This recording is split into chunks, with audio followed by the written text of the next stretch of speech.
Thanks very much. Today on The Real Story, New York's Timothy Cardinal Dolan takes on Governor Cuomo's anti-conservative comments and tells the Gov who the real extremists are.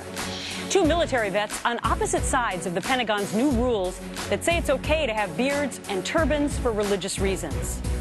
A former Trader Joe's prez opens a new store selling expired food. So would you actually buy the stuff? And do you have any idea what NFL cheerleaders actually make in salary? Well, wait till you hear why Oakland's Raiderettes are suing the Raider team.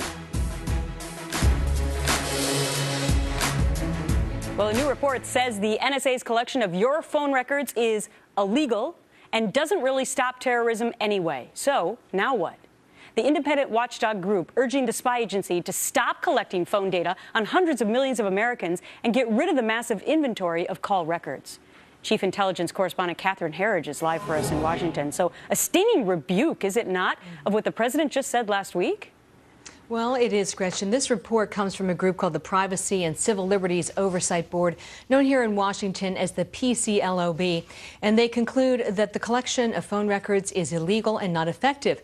A short time ago, the White House spokesman saying the administration could not disagree more with the report. But during a series of questions, Jay Carney could not point to a specific plot where the phone records provided the primary lead. This program, combined with the other programs and efforts that are undertaken as part of our signal intelligence collection, have had the effect of making Americans more safe, of disrupting potential terrorist plots against the United States and the American people, as well as our allies. And this new NSA report concluded that this section of the Patriot Act 215, which was brought in after 9/11, it was never designed to justify this bulk collection of Americans' phone records, which is what we have with the NSA right now, Gretchen. It's amazing how one person can make such a difference, and I'm talking about Edward Snowden. So now what are we to make of Snowden, his upcoming web chat today? Well, an hour from now, the NSA leaker is holding a question and answer session on the web. It's not clear at this hour whether it's going to be a Skype situation or just text, or whether the site just may crash because of the high interest level. But what we expect is that it will be the first time Snowden weighs in on the president's reforms, and he publicly responds to these espionage allegations. In a recent interview with the New Yorker magazine, Snowden stressing he, quote, clearly and unambiguously acted alone with no assistance from anyone, much less a government, and saying that these allegations, it won't stick because it's clearly false and the American people are smarter than politicians may think.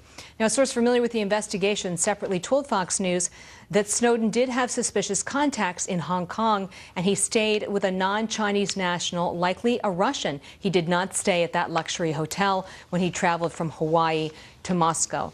And there have been lingering questions over how he was able to identify sort of the perfect shopping list of documents that will reveal sources and methods of the U.S. intelligence community and really so effectively disrupt our alliances overseas, Gretchen. Wow, so many still unanswered questions, but you're doing the digging. Thanks so much, Catherine. I'm doing my best. Thank you.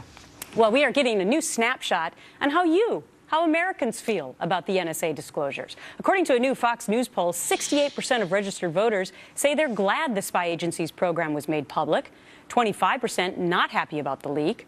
The poll asked voters to set aside how they feel about Snowden and his crime. It has a plus or minus 3% margin of error. For more on all of this, let's bring in Fox News senior judicial analyst, Judge Andrew Napolitano. Great to see you, Judge. Oh, nice to be with you, Welcome Gretchen. to The Real Reminds Story. me of the old days at 6:15 in the morning. Yeah, well, this is a little bit better time slot.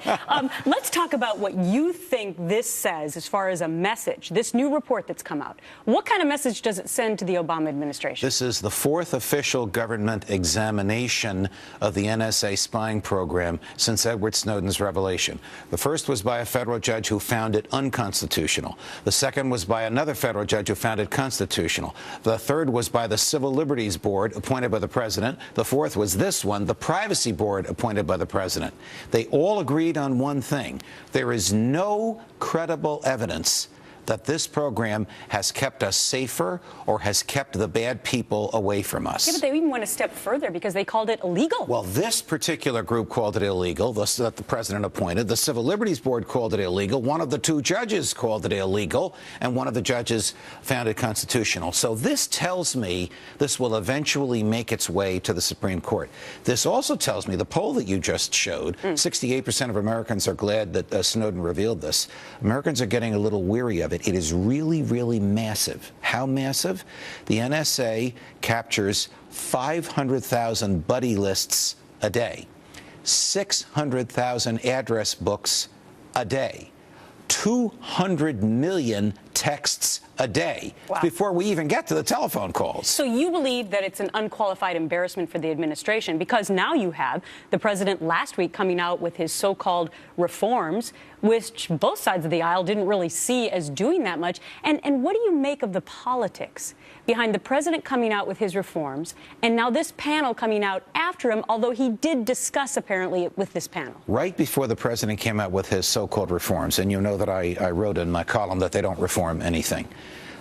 Senator Bernie Sanders, the socialist from Vermont, wrote to the head of the NSA saying, "Are you spying on Congress?" Right. The answer was, you ready for this? Yep. Congress gets the same constitutional protections as the rest of the United States, which is to say none. In the real world, that would have triggered massive investigations and probably a cutback of the NSA's budget. This gets to your question. The members of Congress are either afraid of what the NSA knows about them, or they want to give the impression to the American public that they're doing something, and the something that they're doing to keep us safe is spying on us. Guess what? All four groups that have looked at this have said the spying doesn't keep us safe, or it gives us a false impression. This is a direct quote from the report that just came out today. We have not identified a single instance involving a threat to the United States in which the telephone records program made a concrete difference in the outcome of a counterterrorism investigation. The same thing was said by two federal judges who gave the NSA ample opportunity to demonstrate how have you protected us by this spying? Is there any good that we can balance against all this invasion of privacy? They couldn't present any of the good. So what will the president do? I don't think the president will change anything because the president is intent upon creating this image, a false image, an erroneous image, that he is protecting us and keeping us safe by spying on us. Guess what? He is doing to us what other governments did to their people, governments we fought against in World War II and in the Cold War. All right. Judge Andrew Napolitano, always welcome here on The Real Story. Pleasure. Thanks for your analysis. Pleasure, Gretchen. And a Fox News alert for you now because we are awaiting Justin Bieber to leave jail after posting $2,500 bail. Well, he was arrested last night, as you probably know, for drag racing, driving with an expired license, driving under the influence, and resisting arrest. Police say Bieber admitted that he had been drinking, smoking marijuana, and taking prescription medication. Look at that onslaught of media there, Judge. It's crazy. I am not surprised. We see this on the streets of New York whenever he's here. Yep. So we will bring that to you when it happens.